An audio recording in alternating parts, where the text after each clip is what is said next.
We're now about a month out from this election, and we still do not have a clear frontrunner in this race. As you mentioned, that's because we've seen half of these candidates drop out because of fraudulent signatures. It seems like these numbers are changing by the minute. You see behind me 409 at this gas station. Walk just over the interstate. 1 mile away, it is 387. As of right now, you can still get an abortion in Michigan, but that could change at any point. We've heard a lot of talk from politicians since that SCOTUS draft opinion leaked, but this is our first indication of how Michigan's courts will deal with this issue of abortion rights. Here's a look at the level of fraud that Michigan is facing right now. This is 20,000 signatures that Secure My Vote says they believe were fraudulently gathered. You'll also see just how easy it is to get into our Capitol. There's no metal detectors, there's no check-in of any kind, and while of course this is the people's house, some people are concerned there's just not enough procedures in place right now to keep everyone inside safe. This room is called Rotunda. Another day of field trips in Lansing. Another day after a mass shooting in an American school. This time, nearly 24 third and fourth graders had their lives cut short. Today, Michigan third grader Harper is happily walking through her state capitol. I like looking around at all this cool stuff. I also like seeing the chandeliers. It's her first time seeing where all of Michigan's laws are made.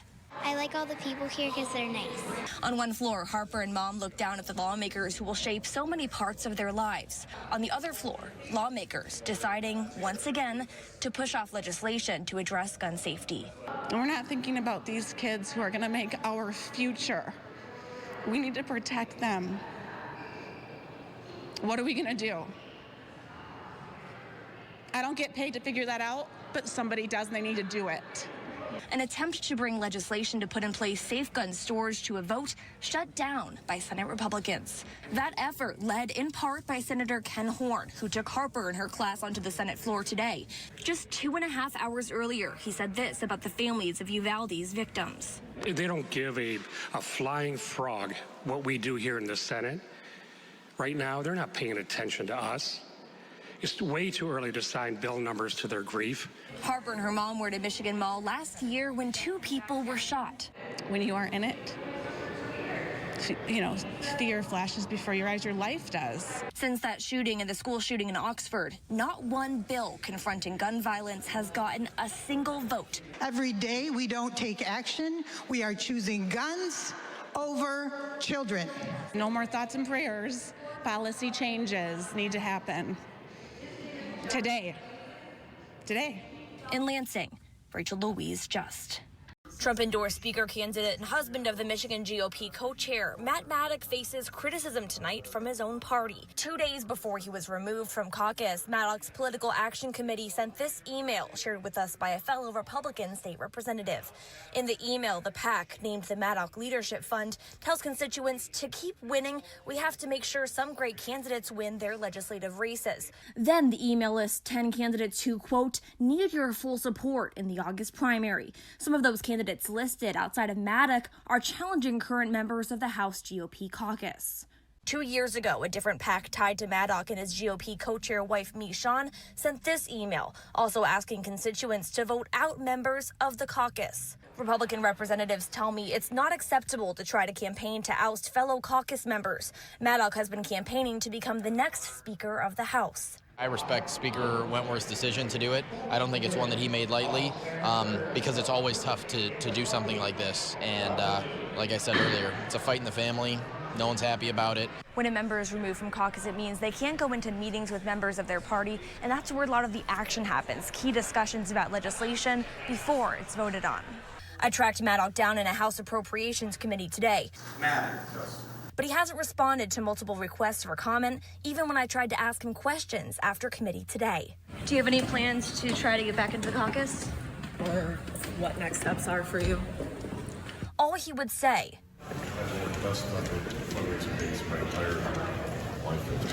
he then went onto the Capitol floor where session wasn't scheduled to start for another 2 hours, but where I wasn't allowed to follow him. In Lansing, Rachel Louise just. It's President Biden's 5th visit to Michigan since taking office, and this visit, like last one, was all about infrastructure. The president taking a cruise, or more like a race, in an electric Hummer today and touring Factory Zero. Hey guys. The new electric vehicle factory at General Motors. President Biden then heading to the stage to talk infrastructure. Hello, Detroit. Including $7.5 billion for EV investments in the $1.2 trillion plan he just signed into law.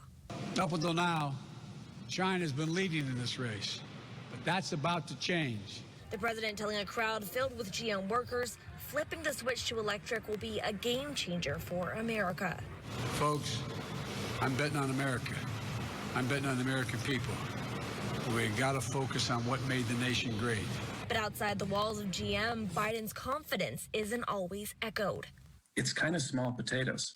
Dale Matchek is an economics professor at Northwood University. He says there's no way Biden can get Americans to switch to EV as quickly as he wants them to.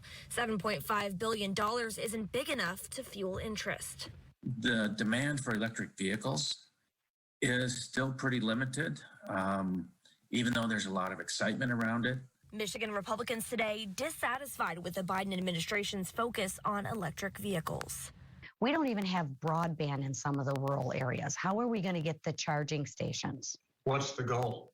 And the point is to think that a one-size-fits-all transition to electric is going to solve our problem. It's not even close. What this administration and any administration going forward must do is actually evaluate other clean options. Governor Whitmer has shared plans to add more charging stations around the state, but so far, how Michigan's going to use its share of that EV infrastructure money has not yet been decided. In Detroit, Louise just.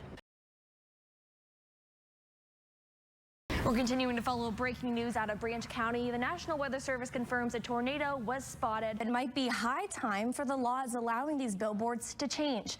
A new bill sponsored by a group of bipartisan lawmakers would ban marijuana advertisements on billboards. Even with the country still reeling from a mass shooting just days ago, KDPS says they weren't wrong. Many Americans are getting back to everyday life. A new poll shows people are getting back to pre-pandemic activities. During a baseball match, a game of catch ensued, but a ball was not involved. Take a look at this. During the Buffalo Bisons and Columbus Clippers game, there was a squirrel delay. Yes, a squirrel delay.